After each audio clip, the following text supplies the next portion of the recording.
Your Excellency, Prime Minister Boris Johnson, distinguished delegates, media के हमारे साथी, नमस्कार। सबसे पहले मैं प्रधानमंत्री बोरिस जॉनसन और उनके डेलीगेशन का भारत में हार्दिक स्वागत करता हूं। प्रधानमंत्री के रूप में भले ही यह उनकी पहली भारत यात्रा है, लेकिन एक पुराने मित्र के रूप में वे भारत को बहुत अच्छे से जानते हैं, समझते हैं। पिछले कई वर्षों से भारत और यूके के संबंधों को मजबूत करने में प्रधानमंत्री जॉनसन की बहुत महत्वपूर्ण भूमिका रही है। इस समय जब भारत अपनी आजादी का अमृत महोत्सव मना रहा है, प्रधानमंत्री बोरिस जॉनसन का यहां आना अपने आप में एक ऐतिहासिक पल है। और कल तो पूरे भारत ने देखा है कि आपने अपनी भारत यात्रा का शुभारंभ साबरमती आश्रम में महात्मा गांधी को श्रद्धा सुमन अर्पित करके किया। फ्रेंड, पिछले साल हमने दोनों देशों के बीच कॉम्प्रिहेंसिव स्ट्रेटेजिक पार्टनरशिप की स्थापना की थी और इस दशक में अपने संबंधों को दिशा देने के लिए हमने एक महत्वाकांक्षी रोड मैप 2030 भी लॉन्च किया था। आज की हमारी बातचीत में हमने इस रोड मैप में हुई प्रगति को रिव्यू भी किया और आगामी समय के लिए कुछ लक्ष्य भी तय किए। फ्री ट्रेड एग्रीमेंट के विषय पर दोनों देशों की टीम्स काम कर रही है। बातचीत में अच्छी प्रगति हो रही है और हमने इस साल के अंत तक एफटीए के समापन की दिशा में पूरा प्रयास करने का निर्णय लिया है। पिछले कुछ महीनों में भारत ने यूएई और ऑस्ट्रेलिया के साथ फ्री ट्रेड एग्रीमेंट का समापन किया है। उसी गति, उसी कमिटमेंट के साथ हम यूके के साथ भी एफटीए पर आगे बढ़ना चाहेंगे। हमने रक्षा क्षेत्र में सहयोग बढ़ाने पर भी सहमति व्यक्त की है।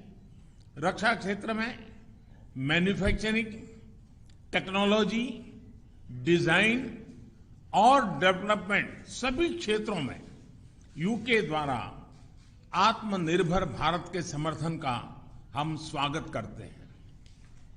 फ्रेंड्स, भारत में चल रहे व्यापक रिफॉर्म्स हमारे इंफ्रास्ट्रक्चर मॉडर्नाइजेशन प्लान और नेशनल इंफ्रास्ट्रक्चर पाइपलाइन के बारे में भी हमने चर्चा की। हम यूके की कंपनियों द्वारा भारत में बढ़ते निवेश का स्वागत करते हैं और इसका एक उत्तम उदाहरण हमें कल गुजरात में हालोल में देखने को मिला। यूके में रहने वाले 1.6 मिलियन भारतीय मूल के लोग समाज और अर्थव्यवस्था के हर क्षेत्र में सकारात्मक योगदान कर रहे हैं। हमें उनकी उपलब्धियों पर गर्व है और इस जीवंत सेतु को हम और मजबूत करना चाहते हैं। इस दिशा में प्रधानमंत्री जॉनसन ने निजी रूप से बहुत योगदान किया है। इसके लिए मैं उनका अभिनंदन करता हूं। फ्रेंड्स, हमने ग्लासगो में आयोजित COP26 में लिए गए संकल्पों को पूर्ण करने के लिए अपनी प्रतिबद्धता जताई। आज हमने अपने क्लाइमेट और एनर्जी पार्टनरशिप को और अधिक गहन करने का निर्णय लिया। हम यूके को भारत के नेशनल हाइड्रोजन मिशन में शामिल होने के लिए आमंत्रित करते हैं और हमारे बीच स्ट्रेटेजिक टेक डायलॉग की स्थापना का मैं हृदय से स्वागत करता हूं। फ्रेंड्स, आज हमारे बीच ग्लोबल इनोवेशन पार्टनरशिप के इंप्लीमेंटेशन अरेंजमेंट्स का समापन एक बहुत महत्वपूर्ण पहल साबित होगी। यह अन्य देशों के साथ हमारी विकास साझेदारी को और मजबूती प्रदान करेगा। इसके तहत तीसरे देशों में मेड इन इंडिया इनोवेशंस के ट्रांसफर और स्केलिंग अप के लिए भारत और यूके $100 मिलियन तक को फाइनेंस करेंगे। इनसे सस्टेनेबल डेवलपमेंट गोल्स की प्राप्ति में और क्लाइमेट चेंज से निपटने के प्रयासों में भी मदद मिलेगी।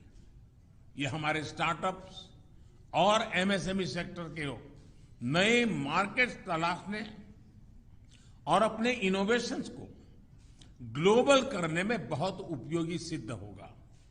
फ्रेंड्स, हमने क्षेत्रीय और वैश्विक स्तर पर हो रहे अनेक डेवलपमेंट्स पर भी चर्चा की। एक free, open, inclusive and rule based order पर आधारित इंडो पैसिफिक क्षेत्र बनाए रखने पर हमने जोर दिया।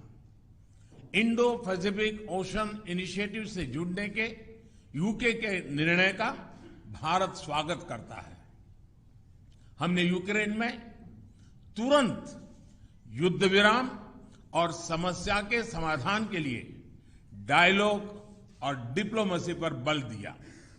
हमने सभी देशों की क्षेत्रीय अखंडता और संप्रभुता के सम्मान का महत्व भी दोहराया।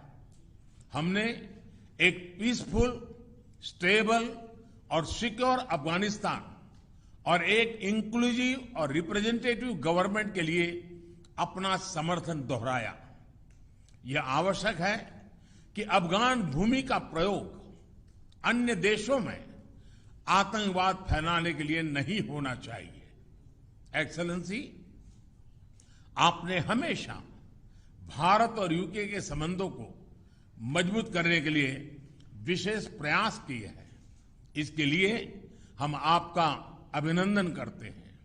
एक बार फिर आपका और आपके प्रतिनिधिमंडल का भारत में हार्दिक स्वागत है। बहुत बहुत धन्यवाद।